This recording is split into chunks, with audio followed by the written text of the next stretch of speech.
Serena Williams is being celebrated for making a run at history in the U.S. Open, aiming to become the first woman in 27 years to complete a calendar Grand Slam. Questions constantly still surround her. Multiple stories have been written fixating on sexism and racism and criticizing her body instead of recognizing her success in tennis. The New York Times, Forbes, Bloomberg have all weighed in. Just yesterday, the Chicago Tribune had an interesting piece on Serena. Another angle that's been addressed of late, her 21 major singles championships equal the rest of the women's field combined, but the 33-year-old isn't the highest paid earner in the women's game. That title belongs to Maria Sharapova, who made $23 million in endorsements compared to Serena's $13 million this past year. That, according to Forbes. I want to get your takes now. Stephen A., is Serena underappreciated? I believe she is. I believe that she is appreciated. I believe that she is respected. But I'll be very, very clear and unapologetic in saying this. If she were white, it would be exponentially bigger and better. This woman has 21 singles majors titles. We all know Steffi Graf's got, I think it's about 22. Margaret Court's got the all-time record at 24. Serena Williams is expected to break that record. Grand Slam titles. I mean, this woman is absolutely, positively sensational. When you look at what she has accomplished, we live in a society that refuses to recognize that disparity from time to time. And whenever you bring that up, people are talking about racism or whatever. No, that's not what I'm talking about here. I'm simply saying that we live in a society where Maria Sharapova, who has lost 17 consecutive times to Serena Williams, gets $10 million more in endorsements than Serena Williams. Well, why would that be? I would love for somebody to try to explain that to me. Now, here's one of the things that where this kind of conversation gets tricky.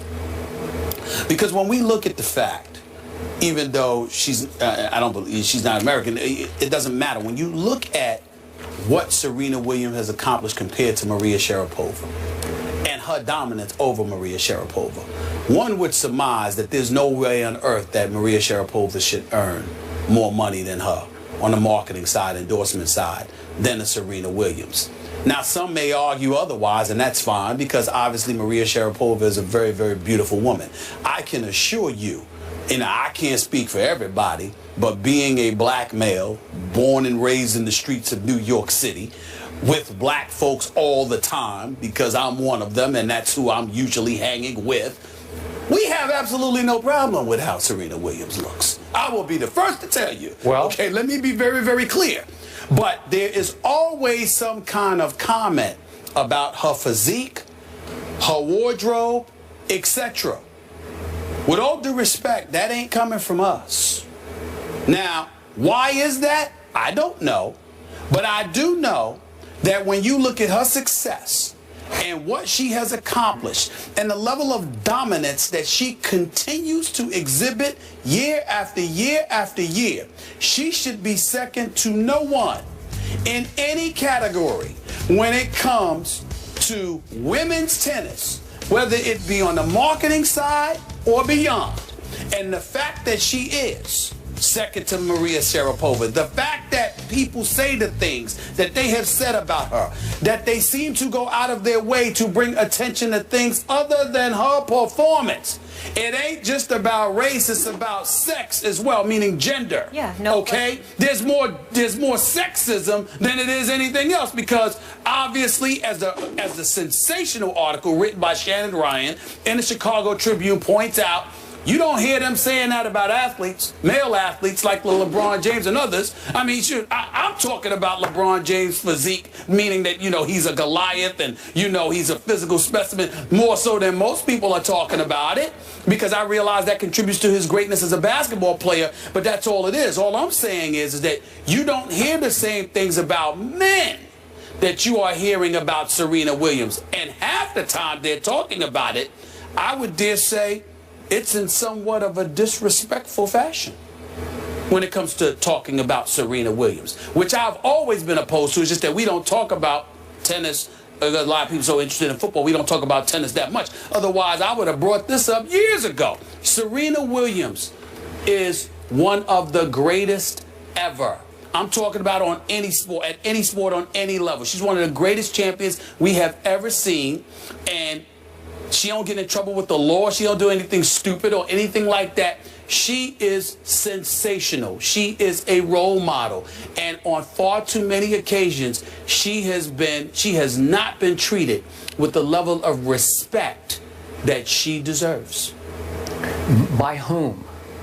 I don't know whom is. You know, that's my problem with this whole discussion. Sure. Treated by whom? I can only speak for me. Sure. You brought up the specter of racism here. So, right, so the white community I said sexism more so than that. Okay, yeah, all right. But you said if she were white. Yeah, well, I do believe that. Okay, well, again, it's just the two or three of us here. Yeah, sure. But I can only speak for myself. In my world, the people I know, and in my view, she is not underappreciated. She is strictly appreciated. I've already been having this debate with friends of mine who cover tennis, because remember, I've done a lot of tennis in my past. I was very close with Martina Navratilova, in part because she lived 3 houses down from me, so she became a friend of mine. So I went through the whole Chrissy Martina era. I went through as they were challenged by Steffi Graf, so I know that pretty well. And I am leaning toward this woman, Serena, being the all-time greatest. I believe she could have beat on her mental toughness and her tennis acumen. Navratilova, those all two. of them. Yeah, she could have beaten Billie Jean King, all of them. All of them. Chrissy, she just could have. Lloyd, absolutely. You know, because she finally figured out, I don't know how many years ago, 2, 3, 4 years ago, how to play tennis at the highest level. Mm-hmm. She has high tennis IQ, and she has extreme guts and mental toughness. What she did to that Bethany Maddox Sands the other night, she was in trouble for a while, and Ernestine and I were watching, and we couldn't turn it off. Like, wow, this is unbelievable. She shouldn't have a chance. She shouldn't have a chance. And all of a sudden, Serena said, "No, watch this." And she's in a little bit of a slump with her serve. And all of a sudden, she just gutsed it up and started ripping aces. And the third set is 6-love. Like, whoosh. You're blown off the court. It is, and I don't use this word very often on this show, but she is awesome to behold. Mm-hmm. She is a force of tennis nature. Mm-hmm. And I don't care about her physique. I don't care about any of that. She can play tennis at the highest supreme level. And real quick, let me add this. Sure.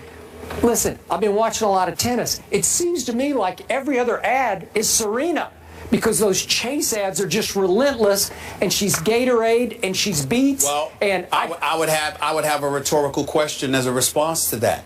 Then how is it that? Okay, that was last year. Well, that was last year. I'd like to do it right now, because listen, that's fair. Maria Sharapova has fallen off the radar. Right. And I looked on YouTube this morning to see what was her last commercial. She had a Porsche commercial that I think was mostly in Europe. I'm saying to you, Skip, 6 months ago. 17 straight losses didn't happen in 2 years. 17 straight losses. Okay, I get that. There's been a level of dominance that Serena has been displaying. And what I'm saying to you is that this girl, these sisters, are from Compton. Mm-hmm. You understand? And I'm looking at it from that standpoint, and I'm telling you right now, and listen, I'm not talking to you because obviously that's not how you think and that's not who you are. I certainly don't believe that about you either. Nor am I talking about America as a whole, meaning that there's a whole bunch of folks out.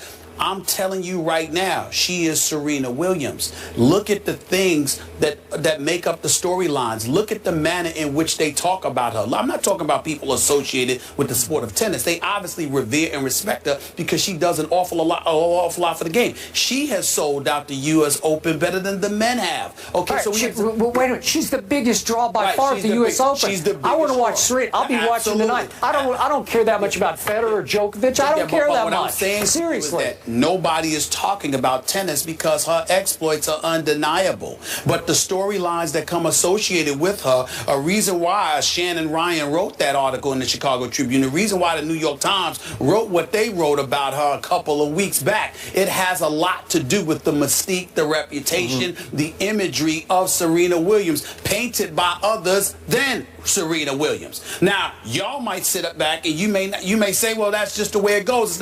It's not a big deal. I'm telling you, whether it's a big deal or not, it's not an accident, because when black folks look at Serena Williams, we do nothing but revere her and her greatness. But these other stories come from somewhere. It ain't an accident that these things are said about her. It ain't an accident that sexism comes into play. She responded to them. She had some comment basically that I have an athletic figure, curvy figure. I still think I'm beautiful, because she was being attacked so much during Absolutely. And not only that, but also she doesn't expound on it beyond that, because she knows there's no winning that for her. She has no business doing it. So it's the job of people in my position to sit there and bring it up when it's apropos. And trust me, it is apropos. Serena Williams is not shown. I'm not talking about tennis, because there's no denying it. But based on her accomplishments, if she were someone else or looked differently, she would be far more revered than she, and I'm talking about treated that way,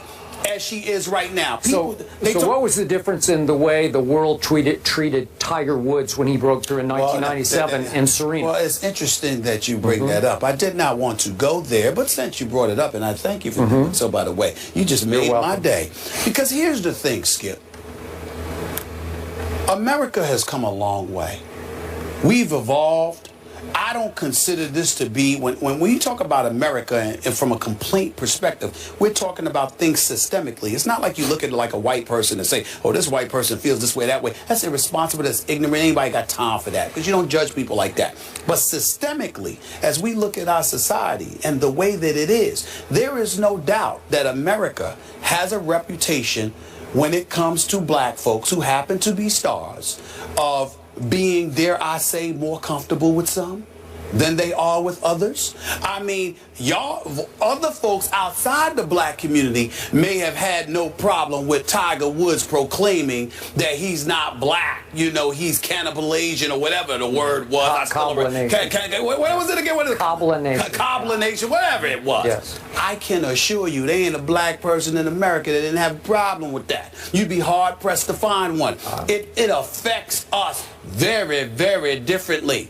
And so when you look at him, I know for a fact that Magic Johnson is as real as it gets. He's a beautiful, beautiful human being. But when white folks embrace him, that smile, that magnetic smile, had everything to do with it. You understand? With him and Bird. Whereas somebody else, and Jordan, you know, ultimately capitulated. When Jordan first came into the league, Jordan was a rough rider, wearing warm-up suits, having gold chains around his neck and all of that stuff. The minute he suited up and changed his image, all of a sudden America embraced him a bit differently. So you have to understand, whether it's subtly or subliminally, what America is saying is, it's not just about black, it's about a certain kind of black that we are comfortable with. And Serena Williams, dare I say, doesn't fit that imagery in the eyes of some folks on Madison Avenue. And that's why somebody she has smoked 17 straight times still ends up getting more endorsement dollars than her. I'm just saying. Okay. I think that's changing. That's my point. I'm saying it is.